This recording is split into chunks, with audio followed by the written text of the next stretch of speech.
Hey there. If you're watching this, chances are you've tried everything to focus. Energy drinks, all-nighters, maybe even those fancy highlighters in every color. But here's the truth bomb. The harder you try to force focus, the more your ADHD brain rebels. Sound familiar? I used to think I was just lazy or undisciplined.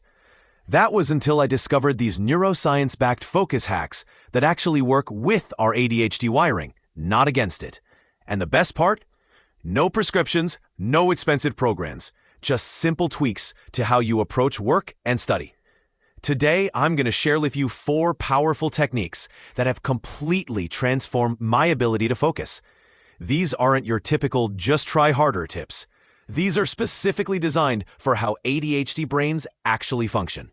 By the end of this video, you'll have a complete toolkit to work with your brain's natural strengths. 1.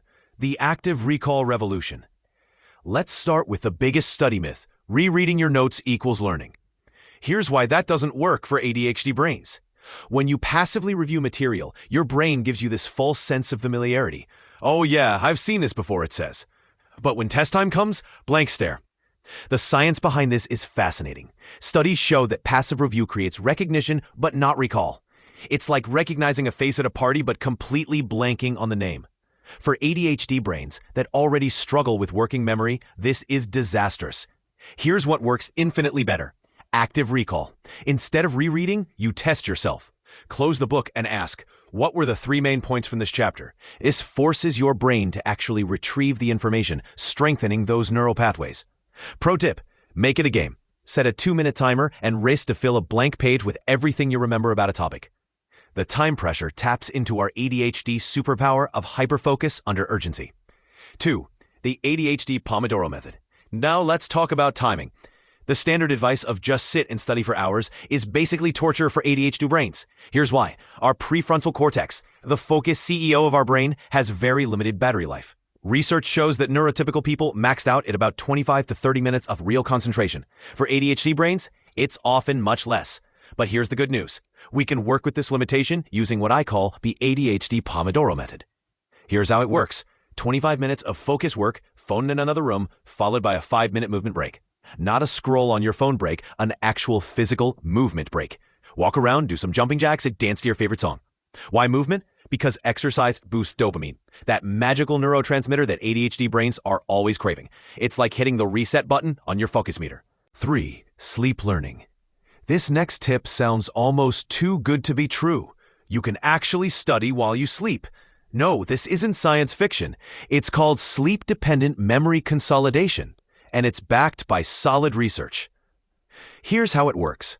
When you review material right before bed, your brain continues processing that information during sleep. Studies from Harvard show this can improve retention by 20 to 30%. It's like getting extra study time without any extra effort. My nighttime routine looks like this. 30 minutes before bed, I review my most challenging material. Then absolutely no screens after. The blue light interferes with the memory benefits. I keep a notebook by my bed because some of my best insights come right as I'm falling asleep or waking up. 4. Environmental hacks. Now let's talk about your study environment. ADHD brains are especially sensitive to surroundings, so small tweaks here can make a huge difference. First, sound. Forget lo-fi or classical, video game soundtracks are where it's at. Compositions for games like Minecraft or Tetris are specifically designed to maintain focus without distraction. They provide just enough stimulation to satisfy our ADHD brains without pulling attention away. Second, lighting. Harsh overhead lights can be overstimulating. Try softer, warmer lighting with one bright task light where you're working. This creates a cozy focus zone. Third, the body double effect. Even if you're working alone, having a study buddy on video call or even a YouTube study with me video can provide just enough accountability to keep you on track. Let's recap your ADHD focus toolkit. 1. Ditch passive rereading for active recall. 2. Use movement-enhanced Pomodoro sessions. 3. Harness the power of sleep learning. 4. Optimize your environment with sound, lighting, and accountability. Remember, your brain isn't broken. It's just different. These strategies work because they align with how ADHD brains naturally function. not against them.